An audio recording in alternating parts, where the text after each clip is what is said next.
Hello everyone, be a learner my channel, इसमें आप सबका स्वागत है। आज मैं आप सबके साथ सीटेट ईवीएस जो पेडागोजी के शेयर कर रही थी, उसी से आगे पार्ट मैं शेयर कर रही हूँ। आई होप आप सबको वो पार्ट बहुत पसंद आए होंगे और ये आपके एग्ज़ाम में बहुत ज़्यादा हेल्प करेंगे। तो आइए शुरू करते हैं। कोई चमकती चीज़ अगर तेज़ गति से चलती दिखाई देती है तो उसे उपग्रह कहते हैं। और पृथ्वी का जो वायुमंडल है उसमें वो जब आते हैं, एंटर करते हैं, तभी जल जाते हैं, तो उसे टूटता तारा कहा जाता है। उल्का पिंड जो है उसे ही कहते हैं टूटता तारा। सुनीता जो विलियम्स हैं वो जब अंतरिक्ष में गई तो उन्होंने अजीब सा नज़ारा देखा जो धरती से बहुत अलग था। वह जो नज़ारा है वो कैसा था? अंतरिक्ष में जो मनुष्य है वो एक जगह स्थिर होकर नहीं बैठ सकता, एक जगह वो टिक नहीं सकता, एक जगह से दूसरी जगह तैरते हुए पहुंचता है। अंतरिक्ष में पानी भी एक जगह स्थिर नहीं रहता, पानी भी जो है वो बुलबुलों की तरह इधर उधर उड़ता रहता है। हाथ मुंह धोने के लिए जो है इन बुलबुलों को पकड़कर कपड़ा जो है वो गीला किया जाता है और हाथ मुंह साफ किए जाते हैं। खाने के जो पैकेट हैं वो भी हवा में उड़ते रहते हैं, उन्हें उड़ते हुए पैकेटों को पकड़ना पड़ता है, तब खाना खाते हैं। अंतरिक्ष में बाल हमेशा खड़े रहते हैं, इसलिए वहाँ कंघी जो है करने की ज़रूरत नहीं होती। यदि हमें एक जगह टिक कर काम करना है तो अपने आप को बेल्ट से बांधना पड़ता है, कागज़ को भी दीवार के साथ चिपकाना पड़ता है, तब काम किया जाता है। तो ये पॉइंट्स थे आपके लिए बहुत इम्पॉर्टेंट हैं। ये पॉइंट अंतरिक्ष में क्या क्या होता है। पृथ्वी के ऊपर नीचे कुछ नहीं होता। भारत और जो अर्जेंटीना के जो लोग हैं वो सापेक्ष एक दूसरे के उल्टे होते हैं। लेह जो है वो दुनिया का सबसे ठंडा रेगिस्तान है। लद्दाख है जो उसमें बहुत कम बारिश होती है। यहाँ सूखा ठंडा जो है वो मैदान है और यहाँ हर जगह बर्फ़ से ढके हुए पहाड़ पाए जाते हैं। यहाँ पर स्वागत जो है उसको करने को कहते हैं झूले। झूले जो है लेह में स्वागत करने को कहते हैं। चोंगथांग की बात करेंगे। चोंगथांग जो है वो लगभग 5000 मीटर की ऊंचाई पर पाया जाने वाला सुनसान, पथरीला और जो मैदानी इलाका है। यहाँ पर रहने वाले जो लोग हैं उनकी जाति को चांगपा कहते हैं। चोंगथांग में चांगपा जो वहाँ के लोगों की जाति को कहते हैं। चांगपा जो है वो घुमंतू लोग होते हैं। ये अपनी भेड़ बकरियों के झुंड को पहाड़ों में एक जगह से दूसरी जगह घूमते फिरते हैं। भेड़ जो बकरियां हैं वो इनकी सबसे बड़ी जो पूंजी होती है। ऐसा कहा जाता है कि जिस परिवार के पास सबसे ज़्यादा भेड़ बकरियां होती हैं उस परिवार का जो स्तर है वो उतना ही ऊंचा होता है। ये खास तरह की बकरियां जो हैं रखते हैं जिनके बालों से दुनिया की सबसे मशहूर जो पश्मीना ऊन है वो बनती है। इन बकरियों के जो बाल हैं वो ठंडी ऊंची जो जगह है पर ही ज़्यादा नरम होते हैं, इसलिए ये लोग इतने मुश्किल हालात में भी ऊंचाई पर रहते हैं। इन्हें अपनी ज़रूरत का जो सामान है वो भी भेड़ बकरियों से मिल जाता है, जैसे उनका दूध मिल जाता है, मांस मिल जाता है, टेंट बनाने के लिए चमड़ा, स्वेटर और कोट बनाने के लिए ऊन भी मिल जाता है। चंगपा की भाषा में चोंगथांग का मतलब होता है एक ऐसी जगह जहाँ बहुत कम लोग रहते हैं। ये पूछ सकते हैं कि चंगपा की भाषा में चोंगथांग का मतलब क्या है? जहाँ बहुत कम लोग रहते हैं। पश्मीना, पश्मीना तो आपने सुना होगा ऊन का नाम। दुनिया की सबसे मशहूर शॉल है पश्मीना। पश्मीना शॉल में 6 स्वेटर जो है उनके बराबर जो है गर्मी पाई जाती है और यह मोटी भी नहीं होती और फिर भी इतनी गर्म होती है। पश्मीना 5000 मीटर की ऊंचाई पर रहने वाली जो बकरियां हैं पहाड़ी, उनकी एक ख़ास जो नस्ल है उससे बनता है। या सर्दी जो है उनमें तापमान 0 सेंटीग्रेड से भी बहुत कम -40 डिग्री सेंटीग्रेड हो रहता है। इन बकरियों के शरीर पर बहुत ही बारीक नरम बाल होते हैं जो इन्हें सर्दी से बचाते हैं। गर्मियों में ये जो बाल हैं वो झड़ जाते हैं और ये इतने पतले होते हैं कि 6 जो बाल हैं इनकी मोटाई हमारा जो सिर का एक बाल है उसके बराबर होती है। बहुत इम्पोर्टेंट लाइन है। इसलिए पश्मीना जो शॉल है को मशीन है जो उनके द्वारा नहीं बुना जा सकता क्योंकि वो बहुत ज़्यादा पतले होते हैं। इनकी जो बुनाई है वो हाथों से ही की जाती है। एक साधारण जो पश्मीना शॉल है उसको बनाने में 250 घंटे लगते हैं या 70 किलोमीटर प्रति घंटे की हवा गति से हवा चलती है। यहाँ पर जो हवा है वो भी बहुत ज़्यादा तेज़ी से चलती है। तो आपसे ये क्वेश्चन पूछा जा सकता है कि पश्मीना जो शॉल है उसको बनाने में कितने घंटे लगते हैं? 250 घंटे। क्या यह मशीनों से बनता है? नहीं, यह हाथों से बनता है। चांगपा का हर जो परिवार है वो अपने जानवरों के झुंड पर एक खास जो निशान है वो बनाता है जिससे उनकी पहचान की जा सके। चांगपा की जो औरतें हैं और जो जवान लड़कियां हैं वो हर रोज़ सुबह अपने झुंड को लेखा से बाहर निकालकर गिन कर जो है चराने के लिए ले जाती हैं। ये अपने बकरियों को गिन लेते हैं जो इनका झुंड होता है। अहमदाबाद गुजरात में 26 जनवरी 2001 को भूकंप आया था जिसने वहाँ सब कुछ तहस नहस कर दिया था। भुज जो है उसकी हालत भी बहुत ख़राब थी। हमारी सांस गर्म होती है और शीशा ठंडा होता है, इसलिए सांस के साथ जो आई जो भाप है उससे ठंडे शीशे पर पानी की बूंदें जो हैं बनती हैं। इसी जो नमी है उसकी वजह से शीशा जो है वो धुंधला नज़र आता है। बात 1940 की है। उस समय गुजरात में नई फसल तैयार होती थी। लोग मिलकर त्यौहार मनाते थे।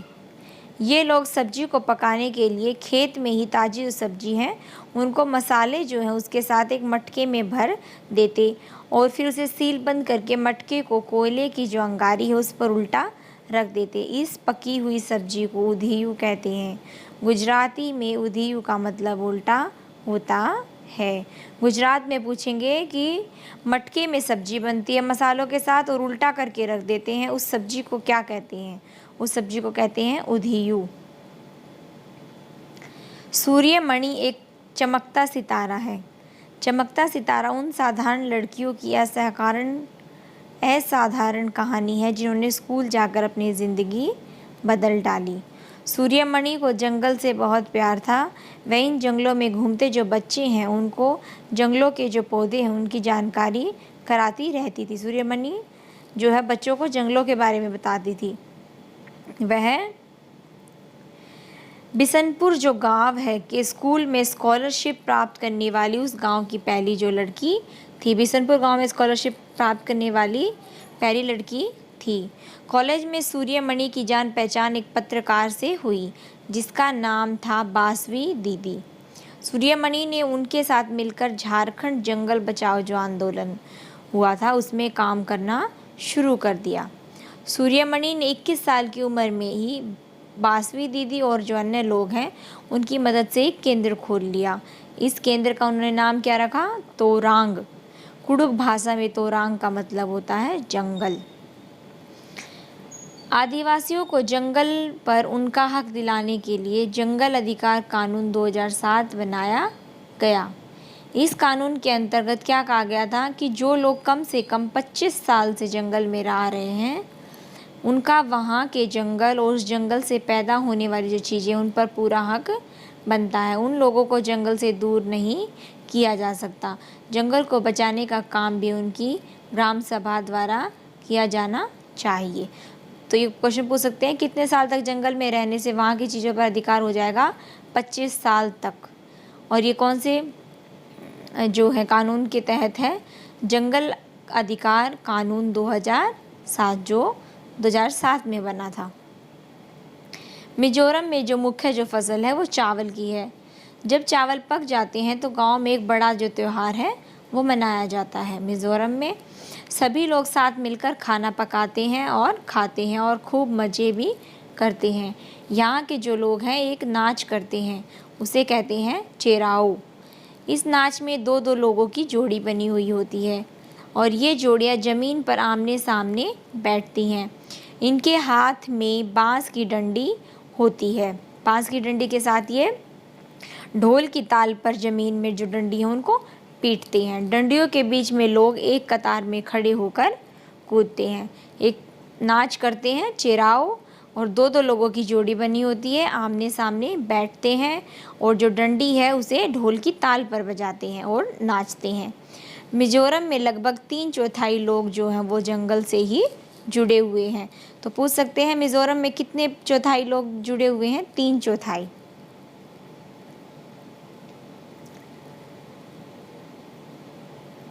सांप जिस व्यक्ति को काटता है उसके 2 खोखले जहर वाले जो दांत हैं उस व्यक्ति के शरीर में जहर पहुंचा देते हैं। जिस व्यक्ति को सांप ने काटा उसे जहर से बचाने के लिए दवाई सीरम दिया जाना चाहिए। यह सीरम सांप के जहर से ही बना होता है। सांप के जहर के असर को कम करने के लिए सांप के जहर से ही दवाई बनी हुई होती है।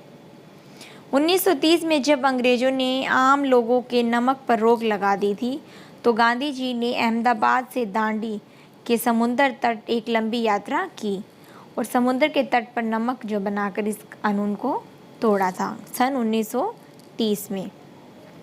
समुंदर से नमक बनाने के लिए समुंदर का जो पानी है उसको ज़मीन पर क्यारियों में भर दिया जाता है और जब तेज़ धूप होती है तो सारा पानी सूख जाता है और नमक के ढेर बन जाते हैं। अब हम बात करेंगे अनीता कुशवाहा एक चमकता सितारा हैं, एक गर्ल स्टार हैं। यह कहाँ से हैं? ये बिहार ज़िले के बोचाहा जो गांव है वहाँ से बिलोंग करती हैं। ये बहुत गरीब परिवार से थी लेकिन फिर भी इन्होंने स्कूल जाना नहीं छोड़ा। इन्होंने ट्यूशन भी पढ़ाए, फिर इन्होंने जो है मधुमक्खी जो पालन का काम सीखा और आगे की पढ़ाई है जो अपनी पूरी की। आगे चलकर अनीता होलसेलर बनना चाहती थी जिससे वह मधुमक्खी पालने वालों को जो शहद है की सही कीमत दिला सकें। रेत और नमक के मिश्रण को अलग करने के लिए जो प्रक्रिया है उसका निम्नलिखित क्रम का प्रयोग किया जाता है। पहले निस्पंदन, फिर निस्तारण, फिर वाष्पन, फिर अवसादन। रेत और नमक के मिश्रण में जल जो मिलाने पर भारी जो अवयव हैं वो नीचे तली में बैठ जाते हैं तो उन्हें कहते हैं अवसादन। अवसादन जो मिश्रण है उसको बिना हिलाए जल को रेत और नमक सहित उड़ेलने की जो क्रिया है उसे कहते हैं निस्तारण। फिर इस प्रक्रिया को फिल्टर कर लेते हैं जिससे रेत के छोटे छोटे कण भी पृथक हो जाते हैं। इस प्रकार मिश्रण में केवल नमक और जल बच जाता है और फिर उसे धूप में रख देते हैं जिससे जल वाष्पन क्रिया के द्वारा सूख जाता है और नमक प्राप्त किया जा सकता है। वर्ली जो है महाराष्ट्र की एक पारंपरिक कला है। आपसे पूछा जा सकता है वर्ली कहाँ से बिलोंग करती है? महाराष्ट्र की एक पारंपरिक कला से। मछली घर में हवा वाला पंप इसलिए लगाया जाता है ताकि मछलियों को जो है ऑक्सीजन मिल सके, अधिक से अधिक ऑक्सीजन पानी में घुल सके। दांतों को क्षय से बचाने के लिए दिन में कितनी बार ब्रश करना चाहिए? 2 बार। मिठाई है, चॉकलेट है, कार्बन डाइऑक्साइड युक्त जो पेय पदार्थ हैं वो हमें कम से कम लेने चाहिए और खाना खाने के बाद हमेशा कुल्ला करना चाहिए ताकि जो दांतों में जो फंस जाता है भोजन वो बाहर निकल जाए। चिपको आंदोलन की शुरुआत किन्होंने की थी? सुंदरलाल बहुगुणा ने। क्वथन किसी भी तापमान पर नहीं होता जबकि वाष्पीकरण जो है वो किसी भी तापमान पर हो सकता है। ये दोनों में अंतर है। चांद की सतह पर क्या क्या विशेषताएं होती है? अब हम बात करेंगे चांद के बारे में। चांद की जो सतह है वो बहुत समतल होती है। यहाँ ज़्यादातर गहरे जो हैं गहर पाए जाते हैं, ज्वालामुखी हैं वो पाए जाते हैं। इनकी सतह जो है उस पर ऊंचे ऊंचे पहाड़ जो हैं वो भी पाए जाते हैं। चंद्रमा पर गुरुत्व पृथ्वी के गुरुत्व का 1/6 जो गुरुत्व है वो पाया जाता है परंतु यहाँ पानी नहीं पाया जाता। चंद्रमा पर पानी नहीं पाया जाता। नमकीन पानी का जो घनत्व है वो साधारण जो पानी है उसके घनत्व से कम पाया जाता है, इसलिए नींबू है जो साधारण पानी में डूब जाता है, नमकीन जो पानी है पर तैरता रहता है। नींबू जो है वो पानी में डूब जाता है और नमकीन पानी में वो तैरता रहता है। अब हम बात करेंगे पर्यावरण जो विषय है उसकी अवधारणा छात्रों के सामने प्रस्तुत करने के लिए कौन कौन सी विधि जो है वो प्रयोग की जा सकती है। टोली शिक्षण, दूसरी विधि है कहानी विधि, अभिनय विधि, खेल विधि, व्याख्यान विधि और जो है दत्त कार्य। टोली शिक्षण क्या होता है? टोली शिक्षण भी छात्र जो हैं उनके समक्ष किसी भी जो विषय है उसको प्रस्तुत करने की एक खास विधि है। टोली के अंतर्गत जो है समूह शिक्षण को महत्व दिया जाता है। इसमें अध्यापक जो है उनका समूह होता है जो आपस में मिलकर जो छात्र हैं उनका मार्गदर्शन करते हैं। इस विधि में सभी जो शिक्षक हैं वो आपस में कार्य जो है विभाजित कर लेते हैं, वो बांट लेते हैं कि किस टीचर को कौन सा कार्य करना है। इसमें सभी जो शिक्षक हैं उनका कार्यभार जो है वो हल्का हो जाता है और अधिगम भी बहुत ज़्यादा अच्छा और ज़्यादा होता है। इसकी क्या विशेषताएं हो सकती हैं?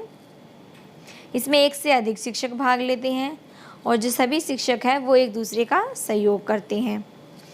इसमें सभी शिक्षक शिक्षण का जो कार्य है उसको विभाजित भी कर लेते हैं, जिससे शिक्षण का भार जो है वो हल्का हो जाता है।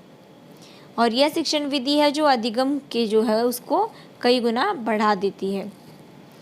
और फिर टोली शिक्षण विधि में शिक्षण की जो योजना है, जो व्यवस्था की जाती है, सब कुछ का जो निर्धारण है वो सभी टीचर मिलजुल कर करते हैं।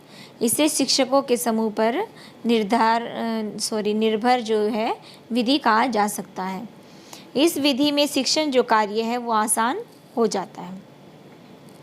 अब हम बात करेंगे कहानी विधि। कहानी विधि में क्या है कि बहुत आसान विधि है। इसमें जो हम बच्चों को किसी भी जो विषय उसको सरलता से पढ़ा सकते हैं और यह विधि प्लेटो जो है उसके द्वारा दी गई है। उन्होंने इस विधि को सबसे अच्छी विधि बताया है। इसमें क्या होता है, मनोरंजन से भरपूर विधि है। इसमें जो बच्चे हैं उनकी कल्पना शक्ति बढ़ती है। इसमें बच्चों को कहानी सुनाई जाती है और इसमें सभी जो विषय हैं बच्चे अपने बारे में सरलता से सीख जाते हैं। रुचिपूर्ण होने के कारण रुचि जागृत होती है कि बच्चे कहानी सुनते हैं तो सोचते हैं कि आगे क्या होगा, आगे क्या होगा, इसलिए बच्चे हैं जो ध्यान केंद्रित कर लेते हैं और इस विधि के द्वारा जो है वो कठिन से कठिन जो विषय है वो भी आसान हो जाता है। आई होप आप सबको पेडागोजी में इंटरेस्ट आया होगा और ये आपके एग्ज़ाम में तो बहुत ज़्यादा हेल्प करेंगे। तो वीडियो को लाइक करना बिल्कुल भी ना भूलें और इससे आगे की विधि हम नेक्स्ट वीडियो में करेंगे। Thank you.